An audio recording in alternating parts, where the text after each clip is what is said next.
राष्ट्रीय परीक्षा संस्थेमार्फत आज पुन्हा एकदा नीटचे पेपर जे आहे ते आयोजित करण्यात आलेले आहेत। अहिल्यानगरच्या 12 परीक्षा केंद्रांवर ही नीटची पुनर्परीक्षा होणार आहे। यामध्ये साधारणतः 5,000हून अधिक विद्यार्थी पुन्हा एकदा परीक्षेला बसणार आहेत। सध्या अहिल्यानगर जिल्ह्यातील 12 परीक्षा केंद्रांवर जे आहे जी पुनर्परीक्षा आयोजित करण्यात आलेली आहे।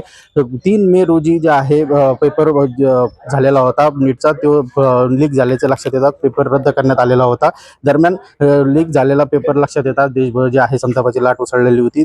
त्यामुळे आज पुन्हा एकदा जे आहे नीटचे पेपर पुनर्परीक्षा होत असल्याने आता कुठेतरी पोलीस प्रशासन असेल, त्याचबरोबर इतर प्रशासनाकडून जे आहे मोठ्या प्रमाणावर सुरक्षा व्यवस्था करण्यात आलेली आहे। पोलिसांकडून देखील चोख बंदोबस्त आज सकाळपासूनच सगळ्याच परीक्षा केंद्रांवर लावण्यात आल्याचं पाहायला मिळते। स्ट्रॉंग रूम असेल, त्याचबरोबर क्लासरूम असेल, त्याचबरोबर परीक्षा केंद्रांवरचं जे बाहेरचं परिसर आहे, या सगळ्या परिसरांमध्ये जे आहे मोठ्या प्रमाणावर पोलीस बंदोबस्त आपल्याला सकाळपासूनच पाहायला मिळत आहे।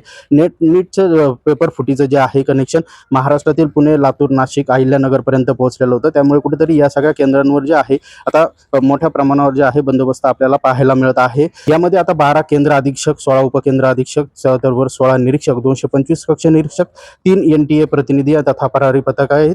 त्याबरोबरच 12 कर्तव्य दंड अधिकारी, 107 पोलीस कर्मचारी, 21 जिल्हा प्रशासनाचे अधिकारी कर्मचारी आणि 12 वाहन चालकांचा या सगळ्यांमध्ये समावेश असल्याचा आपल्याला पाहायला मिळत आहे। दुपारी 2च्या दरम्यान जे आहे आता नीटचे पेपर होणार आहे। 2 ते 5:30च्या दरम्यान जे आहे नीटच्या पेपरचं वेळापत्रक आहे। लवकरच जे आहे आता पेपरच्या संदर्भातली जी माहिती आहे ती परीक्षा केंद्रांच्या बाहेर लावण्यात येणार आहे। तत्पूर्वी आता ही जो बंदोबस्त आहे ते आपल्याला पाहायला मिळत आहे।